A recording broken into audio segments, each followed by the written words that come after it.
Good evening and salutations, my GH fans. Hmm. Alright, I want to start off with the whole Dex and Joss and Michael scene because this episode was, how do I sit there and put it? Interesting, right? But this was clearly the best scene, in my opinion, throughout this entire episode. Now, you've been watching my reviews for a while. You know how I feel about Joss, right? And granted, I always sit there and say the same thing. No one is spared the rod. But their whole scene together was really well. And, when Michael came in, the thing that was just so funny was when Dex peeked his head out, like, hey, what's up? And Michael was like, can I come in? And of course, you got Josh standing right there. And she's like, yep, it makes sense. Michael is not happy. He's not happy. He wants to sit there and pull this whole thing. He wants Dex to go on a run. The reason why he didn't, well, a couple of reasons why he didn't want Joss involved was mostly for the fact that when this whole thing goes down, Sonny's put away. He's sitting there saying that he can handle the anger, the brunt of just, his siblings. That's not something that he ever wanted to put on Joss. And now Josh is going to have to be put in that same position of knowing and getting all the smoke from, her sister, well, actually, technically, yeah, her sister. Because I'm sitting there thinking, I was like, well, technically Christina isn't her sister, but like Donna and Avery and stuff like that. And hell, even Christina and Molly, and more. But the point is, he didn't want her to get involved for that, along that reason. Also finds out that Dex was the one that saved Josh when Britt was losing the fight. So he's not happy about this whole thing, but he's like, you know what, listen, it is what it is. Let's just do this, because Dex is like, you know, he does this whole thing where he's like, well, I didn't sit there and lie to you about business. Now, what I do during my off time is what I do during my off time. And I'm like, bro, come on. You, my whole thing is, I feel like if Dex wasn't dealing with Michael and he was dealing with like an actual really bad guy, whatever, um, he might have been dead. he might have actually been dead at that point. But long story short, the only thing Michael says is like, I'm not trying to police your romance life, but just make sure Sonny doesn't find out. Of course, since the human toilet, known as Spencer, opened his mouth and told Sonny about Joss and Dex, well, he already does. The question is, what's he going to do with it? Because so far, he hasn't done anything yet. Doesn't mean he's not going to. I guess time will tell on that part. Dante and Sonny talk about Nina, and now that Nina's starting to get the realities of his world, she's a little afraid. And then Sonny says something that was just ass backwards. Okay, I might have misrepresented my reality, my lifestyle. I'm like, what?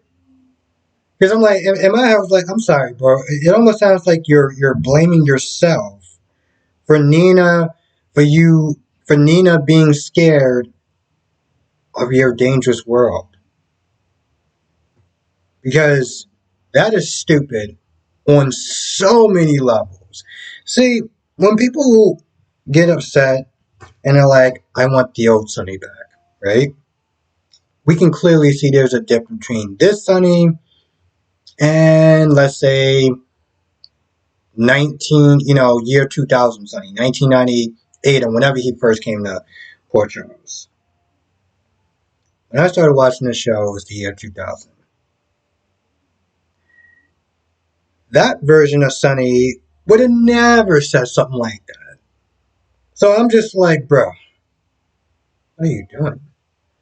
It's like I can see why people are saying, we're probably still I'm saying I want the old Sonny back because of acidine comments like that. So you talk about, Nina and his world and who he's like when what he was like when he was Mike and how he's a different person and just this heartfelt son and father bonding. Um, him being there as a son, not as a cop. So it was a nice little scene, and that pretty much just kind of went where it went.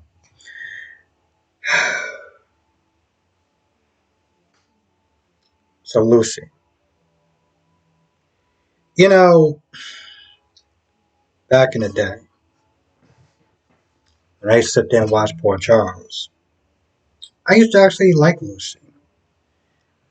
Lucy had the same personality to some extent, but it wasn't this dingbat ish. Okay, she wasn't this stupid. She actually had her serious moments, and they weren't irritating.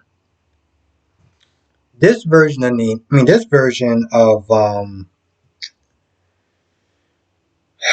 Lucy. Here's the thing, and this is something I started to only realize this today.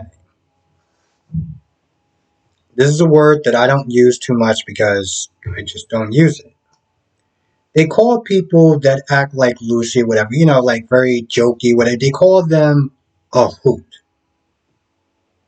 It's a word that I would never use day of my life outside of what I'm talking about right now. But that's how Lucy is designed. See, the thing about me is that I see things in a very logical sense. Okay, for the most part, I'm very logical first, very emotional after usually, especially when I'm talking about this stuff. And Lucy is a very comedic, very like she is like that's how she's designed. She's designed to. I mean, come on. She came in that restaurant looking as she called a librarian. Lucy, you didn't even bother to try to disguise yourself.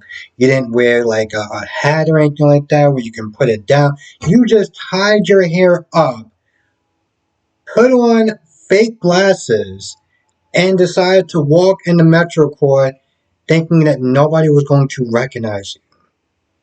Okay, she's designed to be this very quirky. And so watching this scene and watching Anna being like, are you out of your mind? You are literally going to get us all killed. And the only thing she's sitting there thinking about is the nurse's ball is going to fail without me. Now, it's a very egotistical thing to say, but she's not living in the real world with the rest of us, you know? And after they decide to placate this woman by Maxine, we're like, yeah, sure, I'll do exactly everything that you say because you're the only person that can sit there and make sure that the nurse's ball goes off without a hitch. You're the only person. No one else actually has to sit there and work this hard to try to make the nurse's ball look good. Just you. Sure, whatever you say. Just to get her little ass back to that cabin or wherever they're at. You get there, and Anna's like, listen, next time it's not going to be rubber bullets. Okay? It's like, yeah, I know. But it's like talking to a child. She got what she wanted like a child would get it. And it mean like, oh, I'm sorry, it won't happen again. And then she just goes to her room when Valentine gets there. Now, the tables flip I mean, not the yeah, the tables flip. So she goes in there thinking that something happened or whatever. Long story short, Drew is in with Valentine. Um, their plan is to use that Ice Diamond's location or the fake location that they're going to get to give him breadcrumbs to lead somewhere, to lead him to a place where he does his big plan and he can incriminate himself. That's the plan.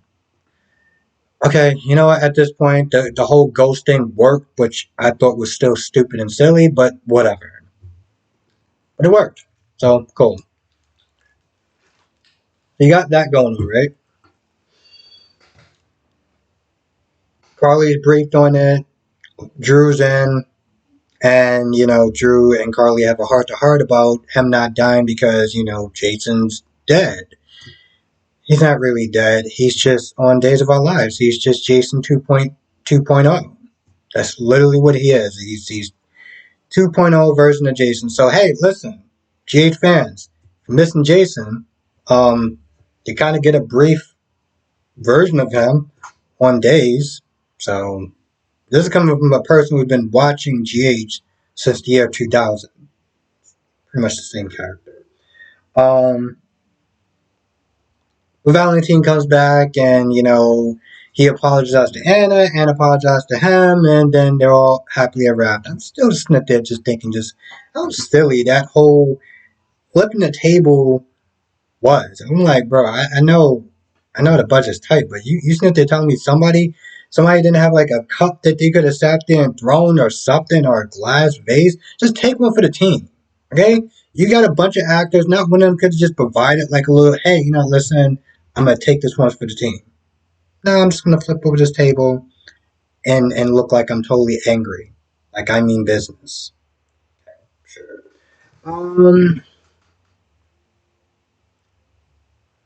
Willow pretty much plays matchmaker with Chase to try to give Chase to forgive Brooklyn after, they're talking about the whole Link thing and Blaze and how he's there to sit there and help them and stuff. So Willow decides to play matchmaker and it works. Because before then, Brooklyn was sitting there whining and crying, whining about Chase and how she loves him and she misses him and blah, blah, blah, blah, blah. For anyone that's actually still interested in a relationship, anyone except for me, obviously. But later on, they do have a talk, and he does sit there and say that he misses her and listen talking to her and being with her and stuff like that. And like I said, I don't know what they did today. I don't know if it was the hair or the eyeshadow or something like that. But I gotta tell you, Brooklyn is on point today. She was looking actually pretty good. So I don't know what they were doing, but they found something that worked for her. So don't screw it up, which I'm pretty sure they probably will, but I'm hoping that they won't.